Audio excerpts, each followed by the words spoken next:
Hi, I just want to show you something that is a little bit controversial, but it's something that I've made a while ago and posted on Reddit. It got like maybe 200 upvotes. It's called Pinyin². This is an experimental way of writing Chinese phonetics with character-like blocks. So it's kind of like how Korean works. You know how, like, for example, in 한국어 예문, in this phrase, the character Han in Korean is made up of h, a, and n. So together it sounds like Han. So that's how Korean works. What if Chinese can work the same way? I mean, this is a bit controversial. I mean, Chinese is not like Korean at all, right?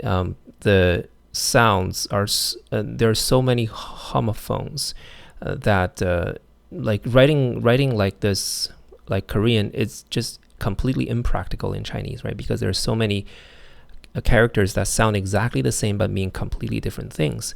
But this is an experiment. For example, 中文 could be written like this.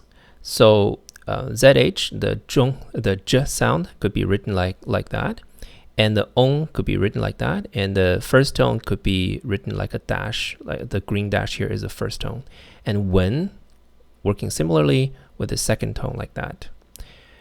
Now let's try that out. So for example, if I want to say 我爱中文, I can just type WO3, that's 我爱中文 2, and I can type an exclamation mark, 你呢?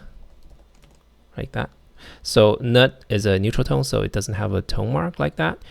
So as you can see, this is an attempt to write Chinese phonetically. The entire conversion chart is right here. You can kind of click on it and expand the picture. I think this is useful in some marginal cases. For example, you know how there's an internet phrase called duang, because Jackie Chan said something like that in an ad, and it became very viral. But duang is not existent in the pinyin phonetics chart, right?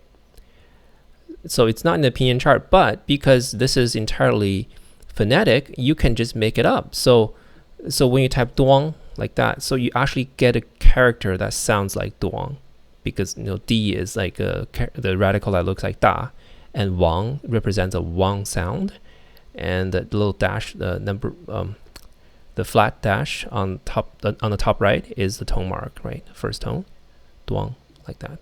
Yeah, so give it a try.